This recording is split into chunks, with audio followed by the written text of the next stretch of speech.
하나님 말씀 읽겠습니다. 사도행전 13장 38절 39절 말씀입니다. 그러므로 형제들아 너희가 알 것은 이 사람을 힘입어 죄 사함을 너희에게 전하는 이것이며 또 모세의 율법으로 너희가 의롭다 하심을 얻지 못하던 모든 일에도 이 사람을 힘입어 믿는 자마다 의롭다 하심을 얻는 이것이라. 아멘. 중고등부 학생 여러분 반갑습니다. 잘 지내고 있습니까? 상투적인 인사 같겠지만 안부를 묻는다기보다는 잘 지내길 바라는 마음이 있습니다. 사회적으로 여전히 긴장을 풀기 어려운 상황이라 여러분에게도 나름대로 힘든 시간이 될 것이라고 생각합니다. 뿐만 아니라 영적인 전쟁도 수행해 나가야 하는데 여러분의 마음과 생각을 잘 지켜서 무엇을 어떻게 하며 살아야 하나님을 기쁘시게 할지를 분별하며 살아갈 수 있기를 바랍니다. 오늘은 사도행전 두 번째 시간입니다. 사도 바울의 1차 전도 여행을 다룰 텐데 지난 주일에 보낸 성경 공부에 응답을 한 사람은 선교 일정에 관해서 아마 감이 올 것입니다. 주로 우리가 바울의 1차 전도 여행이라고 하지만 이때는 바울뿐 아니라 바울 못지않게 바나바도 아주 중요한 역할을 합니다. 나중에 2차, 3차까지 가니까 편의상 바울의 1차 전도 여행이라고 했다, 그렇게 기억하면 좋을 것 같습니다. 처음에 바나바와 바울이 전도 여행을 시작할 때는 이 두 사람이 기도하다가 어느 날 갑자기 저 죽어가는 이방 사람들을 위해 내가 복음을 전하러 가야겠다, 그런 마음이 들어서 가게 된 것이 아닙니다. 오늘날 선교사님들은 주로 그런 감동을 받아 선교지로 떠나곤 하시죠. 그런데 1차 전도 여행에서는 사도들이 개인적인 감동이 있어서가 아니라 성령께서 공식적으로 두 사람을 선교사로 파송하는 장면이 나옵니다. 13장 2절 보겠습니다. 주를 섬겨 금식하고 있을 때 성령께서 말씀하시기를 내가 불러다 시킬 일이 있으니까 바나바와 바울을 따로 세우라고 성령님이 교회의 지도자들에게 말씀하십니다. 여기서 불러다 시킬 일이란 전도 여행을 보내려고 하시는 거죠. 그리고 성령께서 내가 시킬 일이 있다고 말씀하시는데 상당히 권위적인 모습을 보이고 계십니다. 우리는 성령은 아주 부드럽고 인자한 분이실 거다, 아예 그 정도를 넘어서 아주 성령에 관한 한 산들거리는 바람처럼 아주 유약한 이미지가 있는데 성령이 처음 임하실 때 불처럼 임하셨다는 것을 우리가 잊어서는 안 됩니다. 성령은 하나님이십니다. 우리가 주님으로 모셔야 하는 하나님이신 거죠. 그리고 하나님을 믿는 우리는 피조물이면서 동시에 하나님의 종이라는 사실을 반드시 기억해야 합니다. 이 사실을 인정하지 않는 믿음은 다 가짜 믿음입니다. 진짜 믿음은 우리가 섬기는 하나님께 무릎 꿇고 복종하는 믿음이어야 진짜 믿음인 거죠. 우리가 편의점에 아르바이트를 하러 가서도 시급을 받고 싶으면 점장이 시키는 일을 해야 합니다. 돈 버는 일에도 순종이 필요한 것입니다. 그런데 창조주 하나님께서 우리에게 무슨 명령을 하셨다면 사실 우리에게는 그 명령을 어길 권리 같은 것은 없습니다. 하나님이 우리를 많이 사랑하시니까 참아주시는 것뿐이죠. 그래서 안디옥 교회의 지도자들은 성령 하나님의 명령에 순종해서 바나바와 바울을 세워서 선교사로 파송합니다. 13장 4절에 보면 두 사람이 성령의 보내심을 받아갔다고 되어 있죠. 자기 스스로 뭔가 해보아야겠다 하고 간 것이 아닙니다. 분명히 성령의 보내심을 받았다고 되어 있습니다. 성령께서 그리로 가서 복음을 전하라고 하신 것입니다. 어디로 가야 할지, 누구랑 가야 할지, 무슨 일을 해야 할지 성령께서 주도적으로 인도하십니다. 그렇다고 해서 강제적으로 싫지만 어쩔 수 없이 가는 것은 아닙니다. 기쁜 마음으로 순종하며 따르는 거죠. 성령님이 다분히 유약한 이미지가 있는 것은 무엇이든지 강제로 시키는 것이 아니라 명령하시면서도 우리의 순종을 받아서 일하시기 때문입니다. 그래서 우리가 하나님 나라의 일을 하려면 성령께서 우리를 부르신 일에 자발적으로 순종하는 자세가 반드시 필요합니다. 저 같은 경우는 목회자가 된 이유가 하나님을 만났기 때문입니다. 그리고 뚜렷이 무슨 육성을 들은 건 아니지만 분명히 성령께서 이 일을 하라고 시키셨기 때문에 하고 있다고 믿고 있습니다. 왜 그런가 하면 제가 하나님의 은혜로 충만할 때는 복음을 전하고 싶고 사역을 감당하고 싶은 마음이 생기는데 성령 충만하지 않을 때는 복음 전파나 잃어버린 영혼이나 성경 말씀 연구나 그런 거를 막 하고 싶다는 마음이 많이 사라지거든요. 저는 회심하기 전에 제 나름대로 되고 싶은 것도 많고 하고 싶은 일도 많았습니다. 그런데 성령께서 제 마음을 지배하고 나서부터는 이 세상 사는 날 동안에는 어떻게든 이 진리의 말씀을 전하며 살아야겠다 하는 굳은 결심과 열심이 생기게 됐습니다. 그리고 성령께서 제 마음을 크게 지배할수록 이 마음이 더 커집니다. 반대로 제가 은혜를 잃어버릴 때에는 제 개인적인 욕심이 더 커지고요. 그런 걸 볼 때 어떤 특정한 대상과 지역에 복음을 전해야겠다는 마음은 우리 스스로 자연스럽게 갖는 마음이 아닙니다. 성령께서 각 사람의 분수에 맞게 그런 마음을 나누어 주시는 겁니다. 그리고 그 일은 꼭 저처럼 전임 사역자가 되어야만 할 수 있는 게 아닙니다. 마음속에 성령이 거하시는 사람은 학교를 다니든지 어디 가서 일을 하든지 자기 형편에 맞게 삶으로든 말씀으로든 예배하고 복음을 전하는 삶을 살게 됩니다. 성격이 부끄러워 말을 잘 못하는 사람도 물론 하나님이 쓰십니다. 조금 용기가 있으면 더 좋겠지만 여러분 속에 성령께서 계시다면 성령께서는 여러분을 통해 반드시 하나님의 살아계심을 드러내실 것입니다. 그렇지 않고 반대로 누가 여러분을 보고 너도 교회 다니나 라고 말하면 심각한 거죠. 회개해야 됩니다. 그래서 바울과 바나바와 같이 위대한 전도자들도 성령께서 보내셔서 일을 했다 하는 사실을 꼭 기억하기 바랍니다. 그래서 우리가 사도행전이라고 하지만 사실은 성령행전이라고 부를 수 있습니다. 왜냐하면 사도들은 성령이 계시지 않으면 아무것도 아니기 때문입니다. 또한 복음 전파자들 뿐 아니라 복음을 듣는 사람들 속에서도 성령은 역사하십니다. 사도들이 전한 말씀을 듣고 눈으로 보지 못했고 깨닫기도 어려운 말씀들을 많은 사람들이 듣고 예수님을 구주로 믿고 충성을 맹세하는 일이 일어났기 때문이죠. 그게 정말 놀라운 일입니다. 만일 여러분이 예수님을 주로 믿고 변화된 경험이 있다면 그것은 성령께서 여러분 속에서 역사하셨다는 증거입니다. 우리는 결코 우리의 스스로의 실력으로 믿음을 가질 수 없습니다. 성령의 보내심을 받은 사도들은 먼저 구브로로 갑니다. 구브로는 원래 키프로스라고 하고 영어로는 사이프러스라고 합니다. 원래 발음을 잘 알고 있으면 세계사 책을 읽거나 그리스 로마 신화를 보면 다 나오는 지명들입니다. 여기는 바나바의 고향이기도 해서 가는데 키프로스 섬 중에 살라미스라는 항구에 도착해서 먼저 복음을 전합니다. 그리고는 같은 키프로스 섬 안에 있는 파포스라는 항구에 가서 복음을 전하는데 성경에는 바보라고 되어 있죠. 바보가 아닙니다. 파포스라는 아름다운 항구 도시입니다. 거기서 총독을 만나 복음을 전하려는데 바예수라고도 하는 마술사 엘루마라고 하는 아주 나쁜 놈이 옆에서 총독이 믿지 못하게 계속 방해를 했습니다. 그래서 바울이 성령이 충만해서 이 마귀 자식아 하면서 몇 마디 하니까 그 눈이 잠시 멀게 되는 기적이 일어나죠. 그 사건을 보고 총독이 복음을 믿는 놀라운 사건이 있었고요. 그리고 나서 파포스를 떠나 13장 13절에 보면 밤빌리아에 있는 버가에 이르렀다고 되어 있는데 무리로 치자면 경상남도에 있는 부산에 이르렀다 그런 말 정도가 될 겁니다. 팜필리아 페르가라고 해야 정확한 음역이 될 거고요. 여기서 요한이 예루살렘으로 돌아갔다고 되어 있습니다. 사도 요한이 아니라 마가 요한입니다. 마가복음을 쓴 사람이죠. 마가 요한이 이때 무슨 이유인지 모르지만 선교 여행 도중에 이탈했다고 되어 있습니다.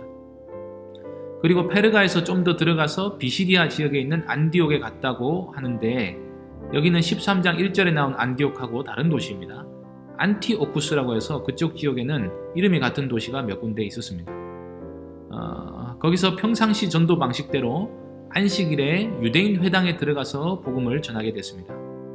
오늘 여기서 한 설교가 오늘 설교 시작 전에 읽은 말씀이 이때 바울이 전한 설교의 결론에 해당하는 부분입니다.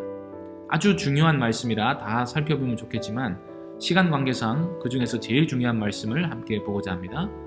13장 38절 39절 다시 읽어보겠습니다. 그러므로 형제들아 너희가 알아야 할 것이 있는데 이 사람을 힘입어 죄 사함을 너희에게 전하는 것과 또 모세의 율법으로 너희가 의롭다 하심을 얻지 못하던 모든 일에도 이 사람을 힘입어 믿는 자마다 의롭다 하심을 얻는 이것이라. 여기서 이 사람은 예수님을 말하죠.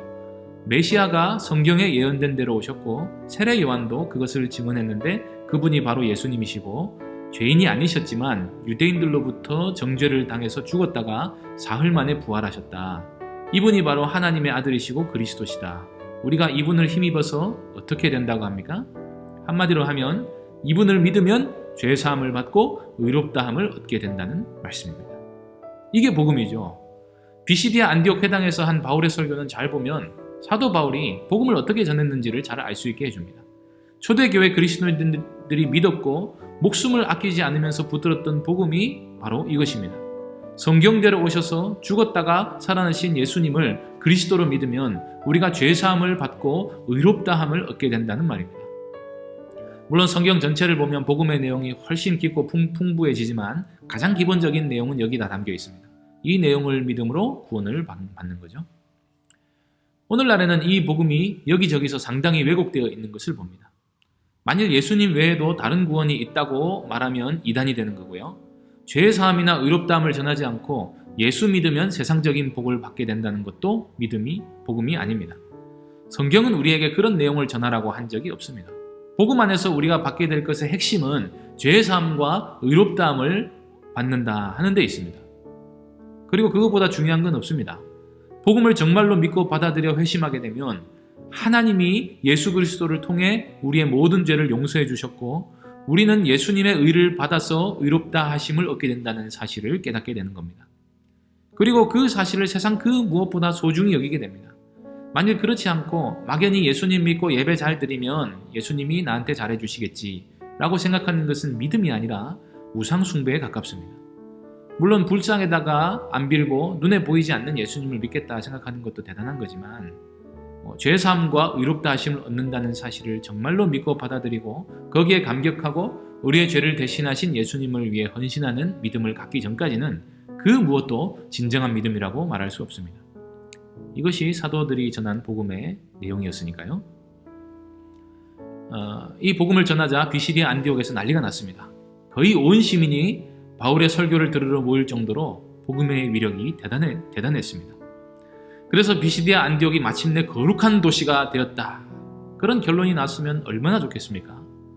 호사다마라고 좋은 일에는 마귀가 많이 꼬인다는 말이 있는데 복음이야말로 세상에서 제일 좋은 일이죠. 그래서 마귀가 제일 반대합니다. 대성공이라고 생각할 쯤에 유대인들이 바울 밑에 사람들이 많이 모인 것을 보고 마음에 시기심이 일어납니다. 그래서 바울을 반대하고 반박하다가 마침내는 권력을 가지고 나와서 사도들을 박해하니까 사도들이 할 수 없이 그 지역을 떠나는 이야기가 13장까지의 내용입니다. 그리고 14장에 가면 이고니온에 가서 복음을 전하는데 거기서는 더 심한 박해가 일어나서 돌 맞을 뻔한 이야기가 나오고요. 짱돌을 피해서 루가오니아 지방으로 도망을 하는데 거기서도 복음을 전했습니다. 어쨌거나 복음을 전하는 거죠. 복음을 전하는 게 사도들의 삶의 이유니까요. 인간적으로 생각하면 있을 수 없는 일인데 성령께서 박해를 이겨내는 마음을 계속해서 공급하시는 겁니다. 오히려 13장 52절에 보면 복음을 전할 때 일어나는 박해에도 불구하고 제자들은 기쁨과 성령이 충만했다고 기록하고 있습니다. 박해가 있다는 사실이 어쩌면 내가 믿는 일과 하는 일이 진짜라는 것을 보여주기 때문입니다. 왜냐하면 사도들이 무슨 불법적인 일이나 나쁜 짓을 한 적이 없기 때문입니다. 좋은 소식을 전했고 그것 때문에 믿는 사람이 생겼다는데 거기 무슨 문제가 있습니까? 의를 위하여 박해를 받은 것을 보니 하나님이 함께 하신다는 확신이 제자들 가운데 있었다는 겁니다. 박해 속에서도 이런 놀라운 확신과 기쁨을 주시는 분이 바로 성령 하나님이십니다. 이고니온에서 박해를 피해 간 루가오니아 지방에서는 루스드라와 더베에서 복음을 전했는데 루스드라에서는 안전뱅이가 일어나는 기적이 일어났고요. 그 때문에 바나바와 바울이 제우스와 헤르메스라고 오해를 받는 매우 곤란한 일이 있었습니다. 여기서 만일 바나바가 그래 내가 제우스다 했으면 이단 하나가 바로 생기는 거고요. 옆에서 바울이 제우스를 보고 언제까지 내가 네 밑에 있어야 되냐 라고 했으면 신천지가 또 하나 생기는 거죠. 교회는 박해 때문에 어려움을 겪기도 하지만 교회 지도자들이 신처럼 되고 싶다 하는 욕망 때문에 더 큰 어려움을 당하기도 합니다. 하지만 바나바와 바울은 지옥에 갈 수 없었기 때문에 겨우 사람들을 말려서 자신들에게 제사를 하지 못하게 했습니다. 그런데 그 와중에 유대인들이 비시디아 안디옥과 이고니온에서 루가오니아 산골짜기거든요. 산골짜기까지 쫓아와서 사도들에게 돌을 던졌습니다. 시기심과 악감이 가득했다고 하는데 멀리까지 따라와서 돌을 던져 죽인 걸 보면 속에서 분노가 사그러들지 않았던 것 같습니다. 정말 약한 사람들이죠. 배후에 마귀가 있기 때문에 예수를 믿는 사람들에게는 이런 불합리하고 끔찍한 박해의 위협이 항상 도사리고 있습니다. 그러나 하나님이 보호하셔서 바울은 죽지 않고 살아날 수 있었고요. 다시 전에 복음을 전해서 세웠던 교회들을 돌아다니면서 이런 말씀을 전했습니다. 중요한 말씀이죠. 14장 22절입니다. 제자들의 마음을 굳게 하여 이 믿음에 머물러 있으라 권하고 또 우리가 하나님의 나라에 들어가려면 많은 환난을 겪어야 할 것이라. 자 보세요. 하나님의 나라에 들어가려면 뭘 겪어야 된다고요? 많은 환난을 겪어야 합니다. 하나님의 나라에 들어가기 위해 환난이 있을지도 모른다가 아닙니다. 여러분이 하나님 나라 백성이 되면 반드시 원수가 여러분을 공격해 들어올 겁니다. 그래서 어려움이 그것도 많이 있을 줄 미리 알고 있어야 됩니다. 그럼에도 불구하고 죄사함과 의롭다 하심을 얻고 영광의 나라에 들어가기 위해서 예수 그리스도를 주와 하나님으로 영접하겠다고 고백하는 것이 바로 믿음이죠. 이런 사실을 다 듣고 나서 나는 나를 힘들게 하고 어렵게 만드는 복음 같은 건 따를 수 없다고 말하는 사람이 있다면 그 사람은 복음에 내 삶을 내어줄 만한 가치는 없다고 판단한 것과 같습니다. 그래서 복음을 믿는 사람은 비용 계산이 끝나야 합니다. 십자가를 지고 영광을 얻을 것인가? 십자가는 지기 싫으니 이 세상에서 잘 살기 위해 애쓸 것인가? 여러분도 잘 생각해 보기 바랍니다. 성령께서 우리 마음에 역사하시면 이 계산이 비교적 쉽다는 것을 알게 됩니다. 그 누구도 10,000원짜리와 보물상자를 바꾸지는 않습니다. 그런데 문제는 10,000원은 곧바로 쓸 수 있는 반면에 보물상자 안에 있는 보물은 일단 열쇠로 열어야 되고요. 그 다음에 꺼내서도 돈으로 바꿔야만 쓸 수 있죠. 그리스도인은 그런 보물상자와는 비교할 수 없는 엄청난 보물을 간직하게 되지만 이 보물은 이 땅에서는 환전이 되지 않습니다. 그래서 사람들이 눈앞의 이익 때문에 장래 받을 영광을 포기합니다. 그게 비교되지 않는 큰 가치의 차이가 남에도 불구하고 사람들은 눈앞의 당장의 어려움과 이익 때문에 장차 올 영광을 포기하는 겁니다. 계산을 해보면 그게 얼마나 어리석은 일입니까? 조금만 참으면 영생을 얻게 될 건데 이 땅에서 길어봐야 몇십 년 누리려고 영생을 포기한다는 게 말이 됩니까? 그래서 제가 잘 생각해 보라고 말했지만 사실 정말로 믿으면 생각하고 말 것도 없는 것입니다. 하나님은 여러분이 영생을 얻기를 바라십니다. 그러므로 주 예수 그리스도를 믿어 죄사함을 받고 의롭다함을 얻는다 하는 이 복음에 여러분의 전부를 거시기를 소망합니다.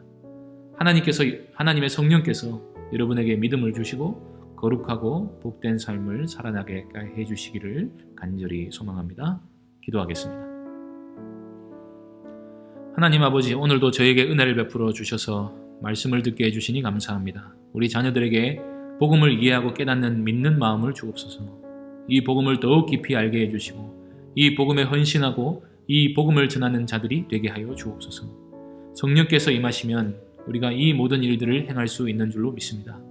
우리의 노력이나 헌신이나 의에 달려있지 않고 오직 하나님의 은혜에 모든 것이 달려있는 줄 믿사오니 저희에게 긍휼을 베풀어 주셔서 하나님 나라와 의를 위해 살게 하여 주옵소서.